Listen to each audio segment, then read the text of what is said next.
9 seasons, 103 episodes, and billions of views worldwide.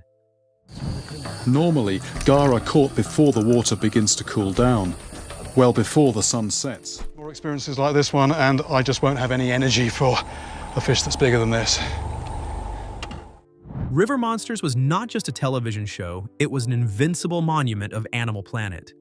But in 2017, at the very height of its fame, the series was abruptly terminated, leaving fans in utter shock.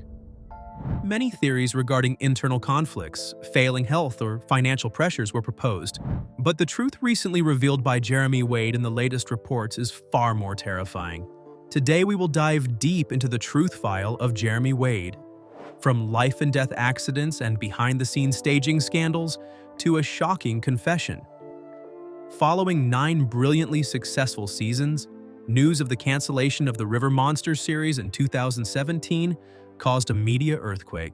Fans across the globe could not believe that a program at its rating peak would suddenly stop without any signs of declining performance. The truth only came to light when Jeremy Wade officially spoke out in exclusive press interviews. He frankly admitted that the most vital reason forcing the show's termination was the complete exhaustion of the list of giant freshwater monsters. Wade revealed that after decades of hunting, he had encountered almost every legendary fish species. Attempting to extend the show into a 10th season would have pushed the film crew into a state of boringly repeating old species, or worse, fabricating information to deceive viewers. After 30 years, the giant fish species I once knew have now almost completely disappeared from the rivers, Jeremy shared with great bitterness. This confession demonstrates the integrity of a researcher who decided to stop, instead of continuing to produce hollow content.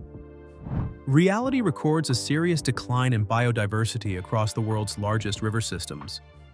In the Amazon basin, populations of the giant Arapaima are shrinking significantly due to overfishing. Meanwhile, the Mekong River faces a similar situation. The dense construction of hydroelectric dams and plastic waste pollution have destroyed natural habitats.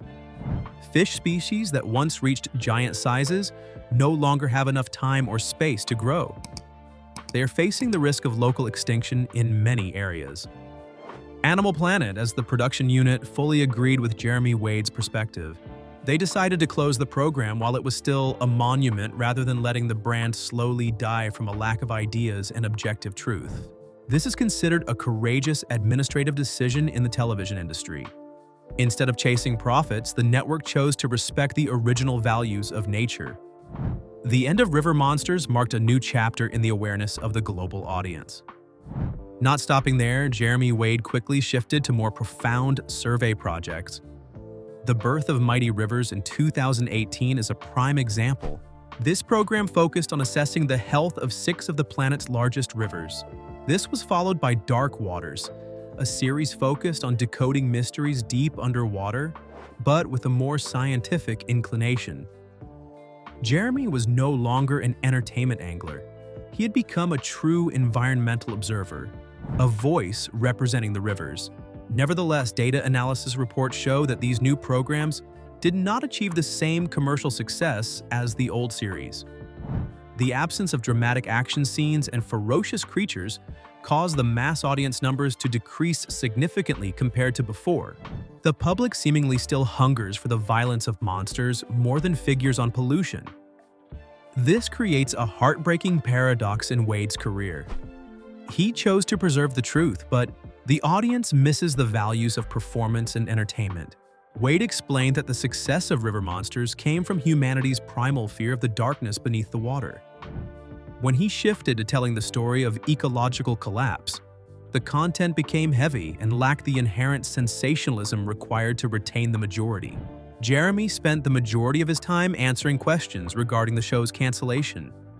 He emphasized that the real monsters are not the fish beneath the water, but rather the horrific impacts that humans are inflicting upon the environment. Interviews in 2019 revealed a more quiet and contemplative Jeremy Wade. He admitted to feeling a sense of relief now that he no longer faced the pressure of catching a big fish every week. Instead, He focused on gathering data concerning the disappearance of species. River monsters ended, but Jeremy Wade did not. Moving away from the giant fish, he began another hunt. A hunt for the truth about the future of humanity through the dark waters. The final warning. Entering 2026 at the age of 70, Jeremy Wade is facing severe health consequences after decades of exposure to harsh environments. Medical reports indicate that his body has significantly weakened due to the lingering effects of malignant malaria and tropical parasite infections. Furthermore, the heart injury from his encounter with an arapaima years ago still results in chest pains during physical exertion. Rather than retiring completely, Wade has chosen to shift his role from a risk-taking adventurer to an in-depth consultant and author. He currently serves as a strategic advisor for major global freshwater conservation organizations, focusing on restoring threatened river systems. His activities are no longer purely for entertainment, but focus on scientific data regarding the collapse of biodiversity. His latest book project, expected to launch in mid-2026, dives deep into the connection between river health and human survival.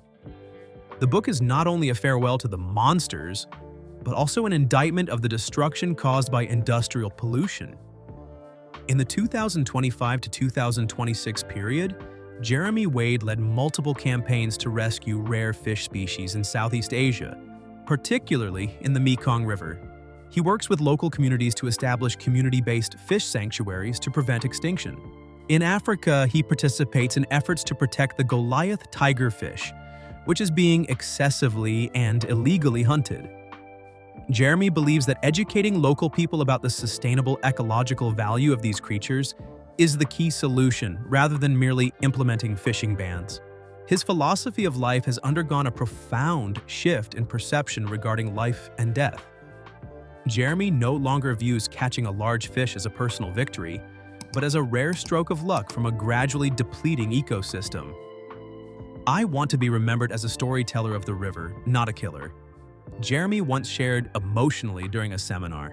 This statement shows his desire to shed the hunter image and become a true protector. Looking at a Jeremy Wade full of authority and responsibility, it is hard to imagine that this journey once began from a level of recklessness that bordered on the extreme.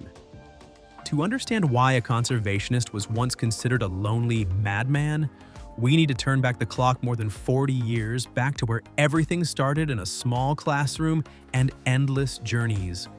The Lonely Madman. Jeremy Wade was born on March 23, 1956 in Suffolk, England, into a family with a strict clergyman father. From his youth, he displayed interest distinct from other children his age, spending all his free time by the banks of the local River Stour. This passion did not stop at a personal hobby, but was elevated into a solid academic foundation. He studied and graduated with a degree in zoology from the prestigious University of Bristol, later obtaining a teaching qualification from Cambridge University to prepare for a career in education.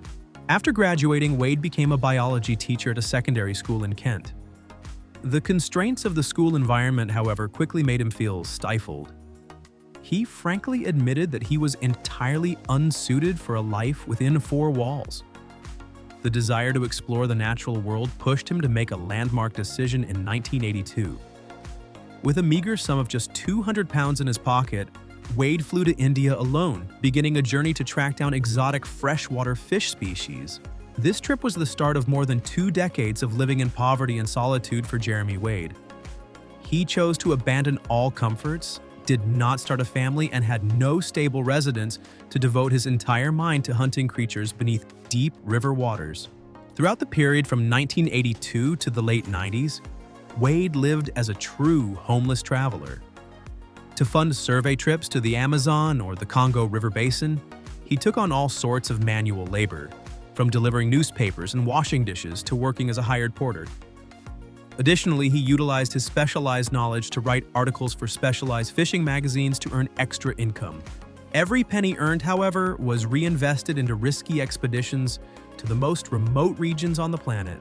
During this process, Wade faced serious legal incidents due to his boldness.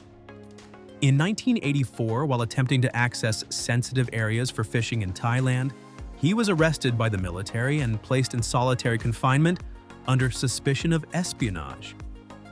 The time spent detained in harsh conditions left certain psychological scars but did not deter his footsteps. Immediately after being released, Jeremy Wade once again ventured into lands that did not exist on world tourism maps. Beside political troubles, his health was also heavily devastated by tropical pathogens. In the Congo, he repeatedly fell into critical condition due to contracting malignant malaria. This was the first time his body suffered severe exhaustion caused by a virus. Wade's persistence during this phase was often viewed by relatives and friends as a manifestation of madness. For him, however, it was a serious scientific field survey of creatures that the modern world had almost forgotten or never known. He once recorded in his diary that he was not seeking fame but searching for answers to underwater mysteries. The near-death experiences and material deprivation forged a heart of steel for this man before the spotlight arrived. Despite living in poverty, Wade maintained the habit of meticulously recording the biological characteristics and behaviors of the fish he caught. These precious documents later became the vital factual material for him to build shocking documentary scripts. But the shivering fevers or the days imprisoned in darkness were not the greatest challenges. Fate had arranged an encounter with death right in the Amazon skies, an event that would completely change his career forever. The river monsters shot. The year 2002 marked a horrific event when a small plane carrying Jeremy Wade and his film crew crashed straight into the Amazon jungle in Brazil. Amidst the wreckage of the engine, all members miraculously survived before rescue forces could reach the scene. This accident completely transformed Wade's worldview regarding destiny and career. After escaping death, he told himself that he had to accomplish something truly grand and more influential than mere solitary fishing trips. The idea for Jungle Hooks began to take shape, laying the foundation for an underwater detective documentary style. Instead of a simple entertainment show, Wade wanted each episode to be a forensic investigation into mysterious deaths caused by strange creatures. This fresh approach convinced major networks, leading to the official birth of the River Monster series. The program quickly created a sensation by perfectly combining biological knowledge, survival skills, and local spiritual elements. Success, however, came at the cost of serious physical injuries. During filming in Brazil, Jeremy was struck directly in the chest by an 80-kilogram arapaima lunging at high velocity, causing him to collapse instantly on the spot. Doctors later concluded that this collision caused permanent physical damage to his myocardium. The destructive force from the giant fish's body was estimated to be equivalent to the impact of a high-speed car accident. Not stopping there, nature continued to test the limits of Wade's endurance during a filming trip in Suriname. While holding a carbon fiber fishing rod in the middle of a thunderstorm, a bolt of lightning struck right next to where he was standing on the boat. The powerful electric current incinerated all electronic equipment, and Wade narrowly escaped death. Scars, both internal and external, began to appear more frequently, testifying to the ferocity of hunting monsters. Beside natural hazards, the film crew also faced complex political risks. On numerous occasions, Jeremy was detained by armed border guards in South American countries due to disputes over filming permits and entering restricted zones. Coordinating an international film crew in unstable regions constantly put Wade in dangerous situations. At certain times, military intervention forced filming to stop abruptly to ensure the safety of the entire team. Overcoming everything, River Monsters rose to become the highest-rated program in the history of the Animal Planet channel. In his 50s, Jeremy Wade suddenly became a global star with influence spreading across continents. Each episode featuring piranhas, giant freshwater stingrays, or bull sharks became a hot topic of discussion on scientific forums. His name became synonymous with the image of a courageous explorer who never backed down from any ferocious creature. Jeremy shared, "If I don't die, I must do something great." And he fulfilled that promise through authentic footage. His career reached its glorious peak with a series of television awards and recognition from professionals. The aura of fame came with immense pressure. As the world cheered him as a hero, Jeremy began to notice the dark patches behind the lens where reality and scripts started to fracture. Behind the scenes dark corners. From 2013 onward, River Monsters faced immense pressure to maintain its intense heat as audiences constantly demanded larger and more ferocious fish species. To capture just a few minutes of drama on air, the film crew frequently had to spend hundreds of thousands of dollars on each expedition lasting several months. Reality recorded a severe scarcity of giant creatures in the river basins that were once the centerpiece of the show.